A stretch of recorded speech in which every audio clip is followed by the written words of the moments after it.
Indonesia, tanah air kita ini kaya tradisi dan budaya.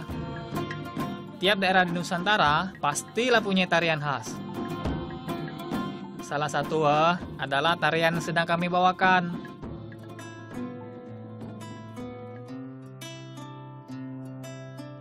Tarian ini namanya mensahang merah, yang berarti ketika sahang sudah merah atau matang. Sahang atau lada putih lalame jadi kebanggaan Kabupaten Bangka Selatan. Mensahang Lamira merupakan tarian tradisional yang menggambarkan puji syukur dan sukacita warga pada Tuhan Sang Pencipta alam semesta atas hasil panen lada putih yang melimpah. Gerak tari yang dinamis diiringi dengan dentuman suara dari peralatan musik tradisional khas Melayu ini menggambarkan semangat warga kita yang gemar gotong royong dan saling tolong-menolong.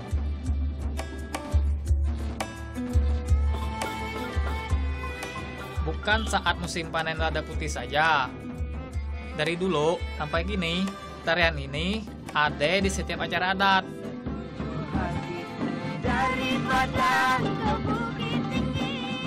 Kalau lah digelar, wah pasti ramai sekali kan?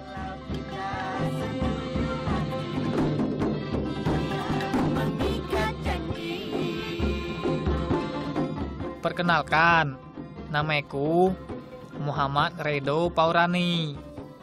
Panggil saja Edo. Aku lahir dan besar di sini. Setiap kali pagelaran, aku selalu ikut. Ini sebagai bentuk pengabdian dan pelestarian terhadap nilai-nilai leluhur kami.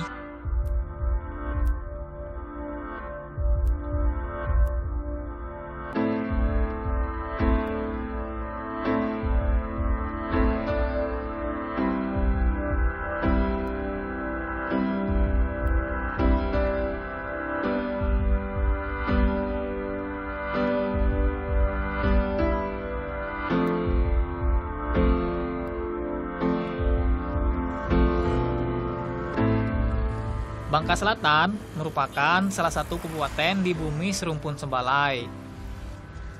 Julukan bagi Provinsi Kepulauan Bangka Belitung. Dari Jakarta, engkau pacak naik pesawat menuju Pangkal Pinang. Waktu tempuh 1 jam saja. Setelah itu, engkau pacak lanjutkan perjalanan darat selama 2 jam. Sampai Langka di Bangka Selatan. Jika berkunjung ke sini, engkau jangan heran, karena di hampir setiap sudut kampung, engkau pasti akan banyak jumpai hamparan perkebunan lada putih yang terbentang luas.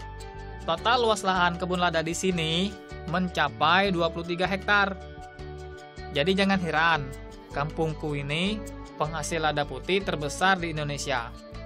Hebat kan? Ini, ikut aku ngeyau atau bertamu ke kebun lada putih milik Pak Haji Din. Salah satu pengusaha lada tersohor di kampungku. Panen gini toh. Banyak sahang Pak Haji. Alhamdulillah Dari dulu, lada putih atau yang terkenal dengan sebutan white pepper ini merupakan tanaman unggulan Bangka Selatan. Lada putih masih banyak dibudidayakan oleh masyarakat hingga sekarang. Bahkan rajanya kelompok rempah-rempah ini telah lama jadi komoditas perdagangan dunia. Karena memiliki aroma dan tingkat kepedasan yang berbeda dari lada manapun. Kekhasan cita rasa lada kami berasal dari kontur tanah yang dikombinasikan dengan iklim yang pas. Karena sifatnya yang tumbuh merambat, lada putih ditanam dengan sistem junjung, yakni pakai tiang kayu yang ditanam menjulang setinggi 2 meter. Kayu yang digunakan biasanya berasal dari pohon melanger, jenis kayu yang terkenal kuat dan tahan lama. Cara ini dipercaya mampu membuat lada putih berbuah dalam jumlah banyak. Lada putih biasanya dipanen setahun sekali. Saat musim panen, yang dipetik buah yang berwarna merah. Pertanda lada putih sudah matang sempurna. Sekali panen, kebun milik Pak Hajidin menghasilkan sedikitnya 1 ton lada putih. Di pasaran, harga jualnya masih tergolong tinggi, mencapai Rp200.000 per kilogram.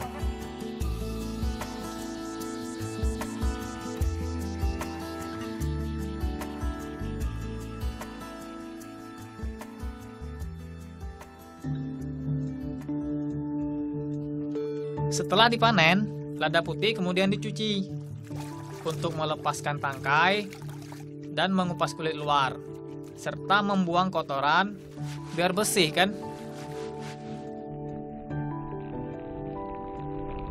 Proses ini haruslah hati-hati dan teliti, mengingat bentuk buah lada putih yang bulat dan amat kecil.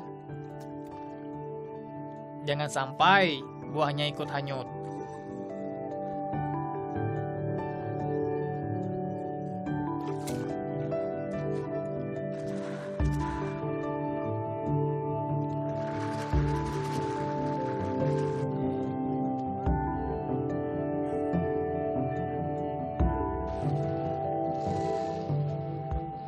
Setelah dicuci dan direndam selama 12 hari, lada putih lalu dijemur sampai kering dan merata.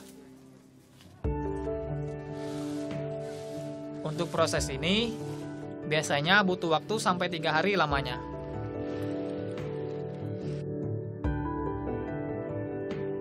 Lada putih merupakan bahan baku yang paling banyak diperdagangkan untuk industri makanan siap saji, obat-obatan, dan kosmetik.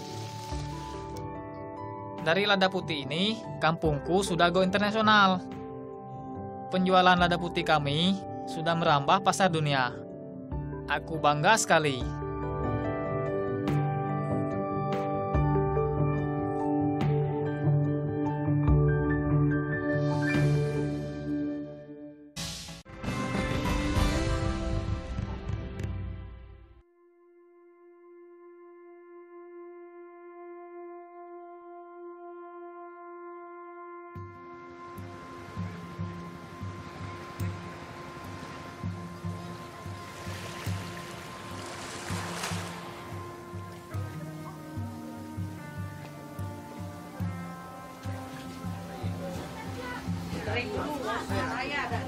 Potensi laut di kampungku boleh dibilang melimpah. Jadi jangan heran, banyak warga kampung kami yang bekerja sebagai nelayan. Ini, aku ajak engkau ngayau ke pusat pelelangan ikan terbesar di Bangka Selatan. Nah, ini nih, pasar ikan Sukadamai. Ada banyak kan jenis ikan. Kali ini, aku nak cari ikan parang-parang. Bang, ini ikan parang-parang bang? Iya, ikan parang-parang. Iya bagus sih bang ikan. Berapa sih kilo bang? Ikan parang-parang ini komoditas unggulan karena bentuknya yang panjang dan dagingnya yang tebal.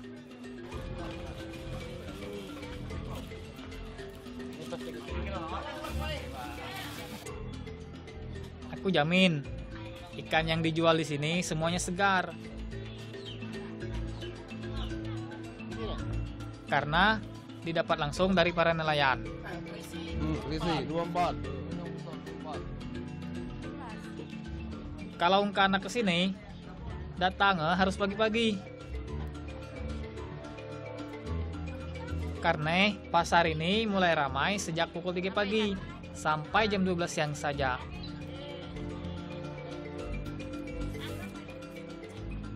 Lewat dari jam itu, ikan biasanya sudah habis dan pasarlah sepi.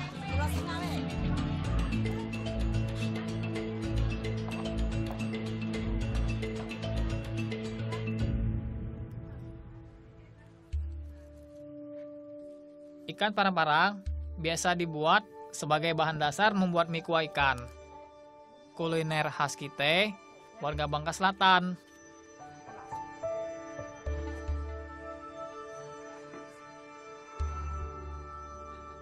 Membuat makanan ini, Mamang dan Cik Kunila yang jago.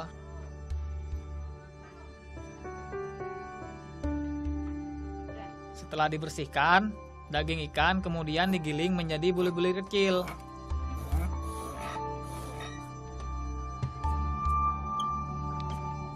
Buliran daging kemudian dimasak dengan air untuk menghasilkan kuah.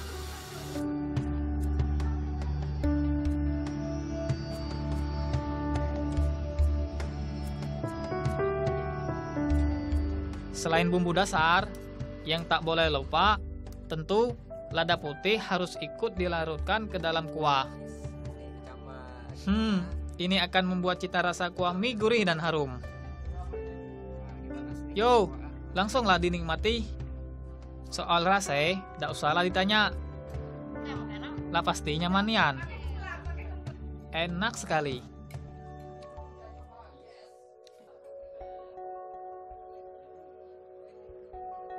Dan tentunya berprotein tinggi.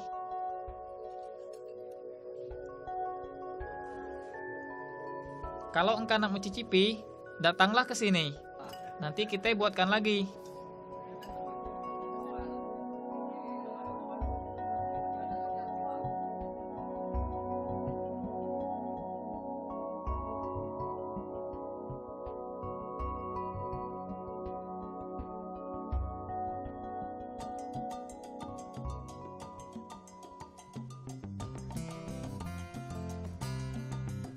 Selain dikonsumsi sebagai penganan utama, melimpah ruahnya hasil laut di kampung, kita olah juga jadi beragam camilan atau makanan ringan.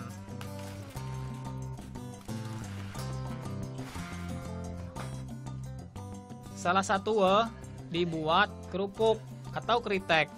Biasa kita nyebut engkau pastilah tahu kan, jika dari dulu Bangka dikenal dengan cita rasa kerupuk ikan khasnya yang selalu jadi buah tangan favorit wisatawan.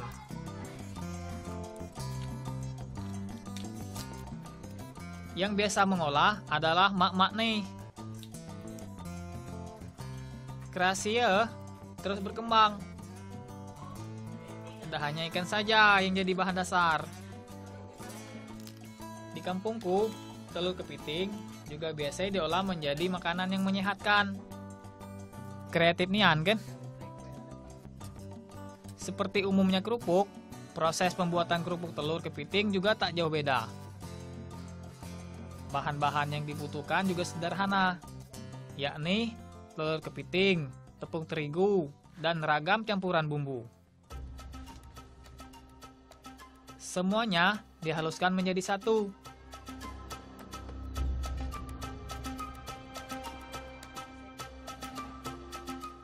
Dikukus, dijemur, kemudian digoreng.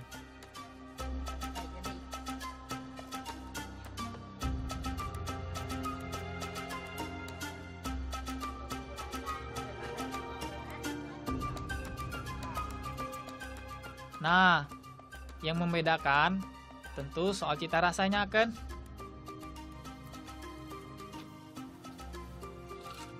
Engkau cobalah sendiri. Aku jamin engkau ketagihan. Hehehe.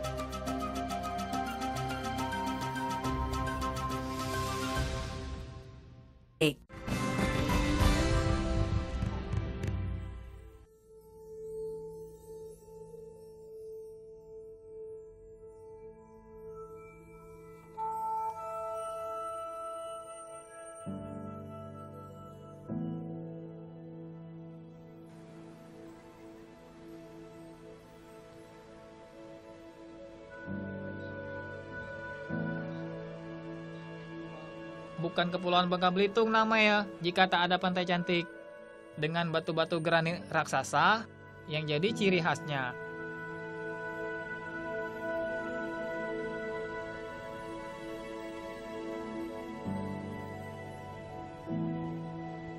Panorama alam asli di kampungku ini lah lame menarik wisatawan datang.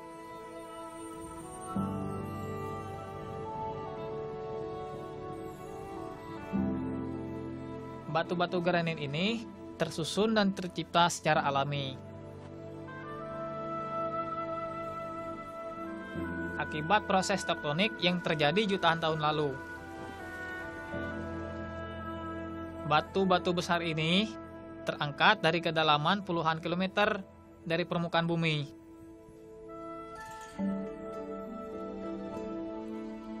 Bagus nian kan?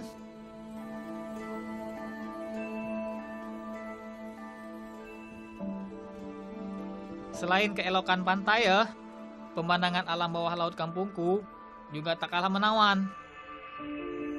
Ini ikut aku kan kawanku ngayau ke Pulau Kelapan. Lokasi andalan untuk melihat beragam keindahan surga bawah laut Bangka Selatan.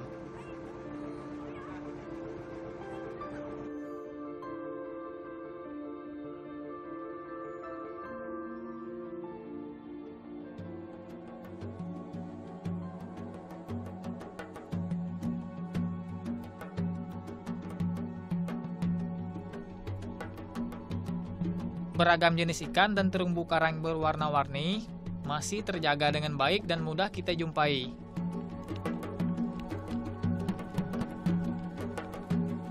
Yang jadi primadona tentu ikan Nemo dan anemon atau tempat tinggalnya.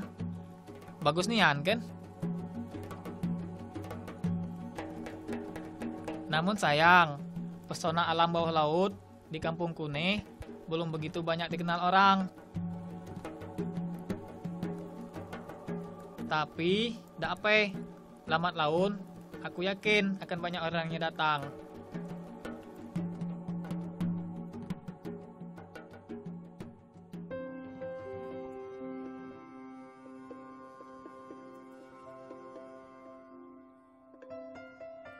Nah, belum banyak yang tahu kan?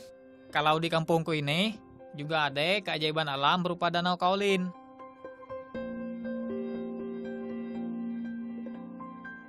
Engkau lihatlah dan bandingkan saja sendiri pemandangannya. Jelas berbeda dengan Danau Kaolin di Pulau Belitung kan, yang hanya punya satu warna saja. Nah, kalau Danau Kaolin di Bangka Selatan, punya dua warna yang berbeda. Seperti ini. Bagus nian kan?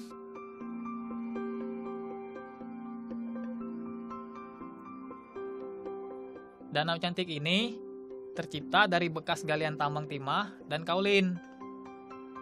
Sisa aktivitas tambang membentuk lubang-lubang besar galian dan timbunan yang menumpuk.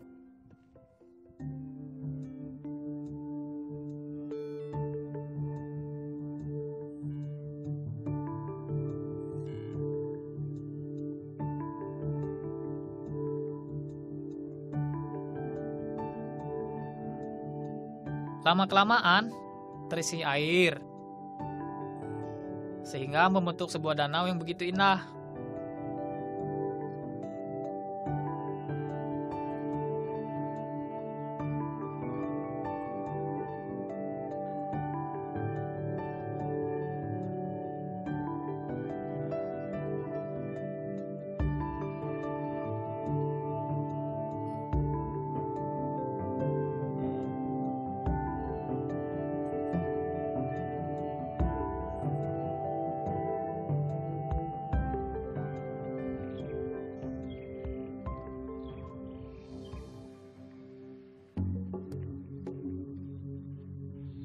Kalau engkau berkunjung ke kampungku, haruslah singgah ke Benteng Toboli.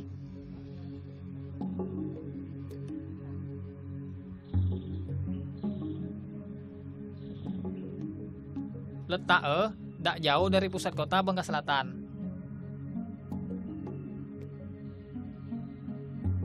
Ini benteng bukan sembarang benteng. ada cerita.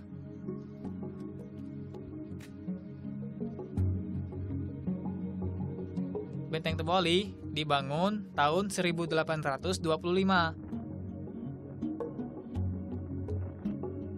Saat itu, banyak orang asing datang menyerang dan mengambil kekayaan alam kami yang terkenal, yakni timah dan lada putih.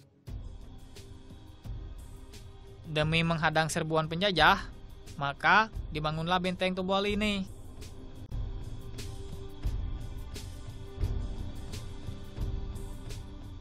Benteng ini tergolong strategis karena berada di bukit kecil di bibir pantai Teboli yang memiliki tinggi sekitar 18 meter dari permukaan laut.